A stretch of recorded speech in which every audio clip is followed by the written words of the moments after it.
Hey guys, welcome to disabilities and associated subjects. मैं हूं सुरभि गुप्ता और हम अपनी सीरीज़ में आज लो विजन और ब्लाइंडनेस को कवर करेंगे। इसको शुरू करने से पहले मैं आपको बता दूं कि लो विजन और ब्लाइंडनेस दोनों ही विजुअल इम्पेयरमेंट के अंतर्गत आते हैं। यानी कि जब हम विजुअल इम्पेयरमेंट की बात करते हैं तो हमारा मतलब लो विजन और ब्लाइंडनेस इन दोनों से ही होता है। तो हम इन दोनों को साथ में ही पढ़ेंगे। लो विजन लो विजन एक ऐसा लॉस है जिसको हम करेक्ट नहीं कर सकते, जिसको हम सही नहीं कर सकते आई ग्लासेस के द्वारा, मेडिकल और सर्जिकल ट्रीटमेंट के द्वारा। यानी कि जो एक परमानेंट लॉस है जो सही नहीं किया जा सकता। हमें दिखेगा लेकिन करेक्ट नहीं दिख सकता। उसके बाद हम ब्लाइंडनेस की बात करें तो is the inability to see anything. हमें कुछ भी नहीं दिखता, इवन लाइट तक हम नहीं देख सकते। ब्लाइंडनेस में सब कुछ ब्लैक होता है। उसमें ब्लाइंडनेस को भी दो पार्ट में डिवाइड किया गया है, जिसमें पार्शियली ब्लाइंडनेस और लीगल ब्लाइंडनेस आते हैं। पार्शियली ब्लाइंडनेस में लिमिटेड विजन होता है, जिसको हम ऐसे समझ सकते हैं कि अगर आपको दो शेप दिखाई जाएं जिनको पार्शियली ब्लाइंडनेस है, वो उसमें डिफ्रेंशिएट नहीं कर सकते। नेक्स्ट है लीगल ब्लाइंडनेस। ये बहुत हाईली कॉम्प्रोमाइज्ड होता है। यानी कि जो व्यक्ति 200 फीट की दूरी से किसी चीज़ को आसानी से देख सकता है, वही जिसको लीगल ब्लाइंडनेस है वो 20 फीट की दूरी से देख पाएगा। इतना डिफरेंस होता है इसमें। The most common type of low vision, जिसमें लॉस ऑफ सेंट्रल विजन शामिल है, जिसमें क्या होता है कि जो हमारा सेंटर ऑफ विजन होता है वहाँ पे ब्लाइंड स्पॉट आ जाता है, जिससे कि हमें देखने में प्रॉब्लम आती है। नेक्स्ट है लॉस ऑफ पेरिफेरल विजन। सबको पता है कि जो नॉर्मल आइज होती हैं वो 180 डिग्री तक देखती हैं, लेकिन जिनको ये लॉस होता है वो नहीं देख पाते साइड और एबव और ब्लो नहीं देख पाते क्लियरली। उसके बाद आता है नाइट ब्लाइंडनेस, जिसमें कि हम रात के अंधेरे में चीज़ों को क्लियरली नहीं देख पाते, या जहाँ लाइट डिम होती है वहाँ हम चीज़ों को नहीं देख पाते।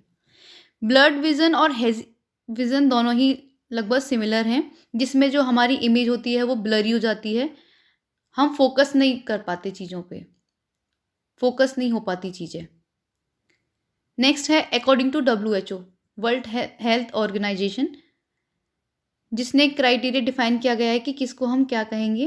पहले मैं कुछ टर्मोलॉजी को डिफाइन कर दूं, जैसे 20/30 लिखा हुआ है और 20/60 लिखा हुआ है। इसका मतलब है कि जो नॉर्मल व्यक्ति 30 फीट की दूरी से किसी चीज़ को देख सकता है, वही जिसको ये लॉस है, विजन लॉस है, वो 20 फीट की दूरी से उसको देख पाएगा।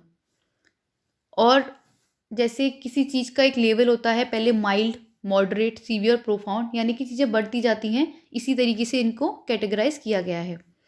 तो 20/30 टू 20/60 का डिफरेंस जिसमें होता है उसको माइल्ड लेवल का विजन लॉस होता है। इसी तरीके से आगे बढ़ते चले जाएंगे तो मॉडरेट विजुअल, उसके बाद सीवियर, उसके बाद प्रोफाउंड, उसके बाद नियर टोटल विजुअल इम्पेयरमेंट, और सबसे लास्ट में टोटल ब्लाइंडनेस, जिसको हम NLP कहते हैं, no light perception. Sign and symptoms. हम कैसे पहचाने किसी बच्चे को लो विजन है या फिर वो उस तरफ आगे बढ़ रहा है, अग्रसर हो रहा है, उसको लो विजन की प्रॉब्लम बढ़ती जा रही है। जैसे कि अगर हम क्लासरूम में पढ़ा रहे हैं तो अगर कोई बच्चा लास्ट सीट पे बैठा है तो वो बार बार आपको पूछ रहा है कि मैम ये क्या लिखा है, मैम डिक्टेट करिए, या फिर वो बार बार आगे आके देखता है कि क्या लिखा हुआ है, क्या लिखा हुआ है। या फिर अगर कोई बच्चा बार बार या पूरे टाइम ही अपनी आंखों को रब करता रहता है, या किसी बच्चे की आंखें पूरे टाइम रेड रहती हैं, तो ये कुछ सिम्टम्स हैं जिससे हम पता कर सकते हैं कि बच्चे को लो विजन है। कॉजेस, क्या कारण हो सकते हैं लो विजन और ब्लाइंडनेस के। तो पहला है कैटरैक्ट, जिसको हम मोतियाबिंद कहते हैं, जिसमें आईज हमारी क्लाउडी हो जाती हैं। आपने देखा होगा कि कुछ कुछ लोगों की आंखों में, या फिर जिन लोगों को मोतियाबिंद हो चुका होता है, उनकी आंखों में वाइट वाइट सा दिखता है, क्लाउडी सा। नेक्स्ट है ग्लूकोमा, जिसको हम काला मोतिया कहते हैं। आंखों पर ज़्यादा दबाव पड़ने से जो हमारी ऑप्टिक नर्व होती है, जो हमारी आई को हमारे ब्रेन से कनेक्ट करती है, वो डैमेज हो जाती है इसमें, जिसकी वजह से हमें ग्लूकोमा होता है। नेक्स्ट है age related macular degeneration. Degeneration का मतलब है पतन। मैक्यूला हमारी आई में जो होता है वो हमारी आई को पैनी और केंद्रित नज़र के लिए होता है।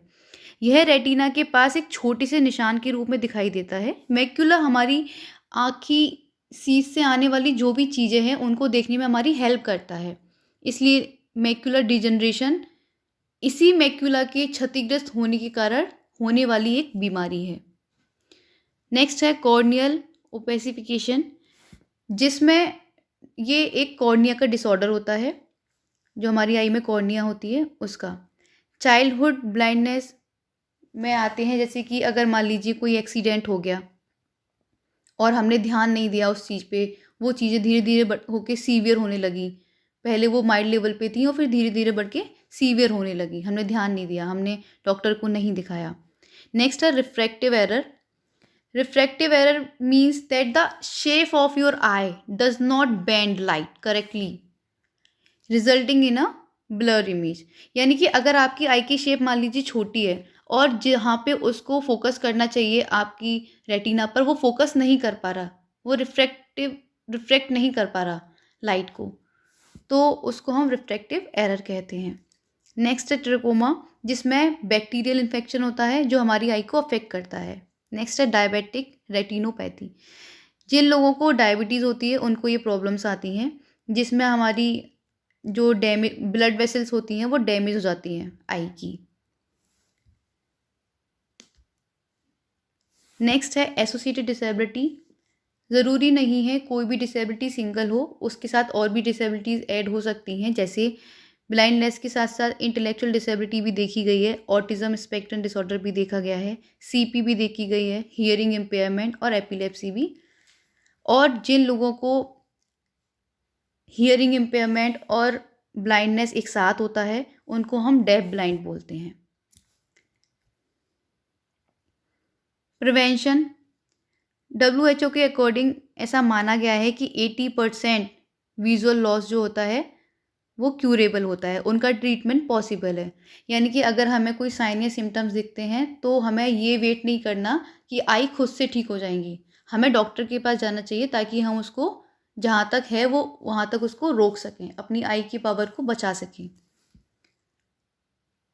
कंप्यूटर एंड मोबाइल टेक्नोलॉजी, जैसा कि हम सब जानते हैं, विजुअल इम्पेयर जो लोग होते हैं और जो ब्लाइंड लोग होते हैं उनके लिए गवर्नमेंट के द्वारा बहुत सारी चीज़ें प्रोवाइड की जाती हैं। जैसे आपने देखा होगा जो नोट होता है उस पर भी उनके लिए एक अलग साइन होता है।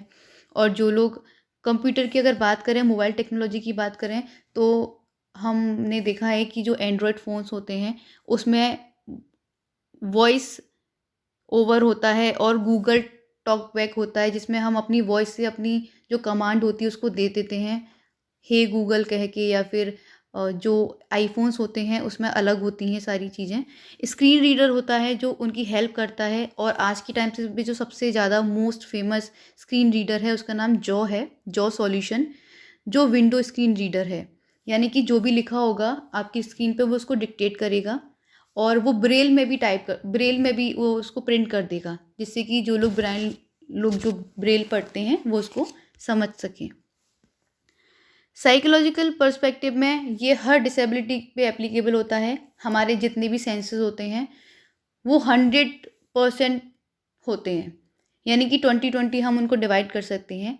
और अगर किसी का एक सेंस लॉस होता है, या कोई ब्लाइंड होता है, या कोई हियरिंग इम्पेयर्ड होता है, अगर कोई भी एक सेंस उसका लॉस होता है तो वो जो परसेंटेज होती है वो दूसरी जो सेंस होता है उसमें कन्वर्ट हो जाता है। यानी कि जो लोग ब्लाइंड हैं उनका एक सेंस बहुत ज़्यादा होता है, उनकी हियरिंग पावर बहुत ज़्यादा होती है। तो जो लोग ये समझते हैं कि जो लोग ब्लाइंड हैं वो कुछ हम लोगों से पीछे हैं, बट ऐसा नहीं होता है, वो लोग हमसे भी बहुत आगे होते हैं। So thank you for listening. If you like the video please share. जय हिंद।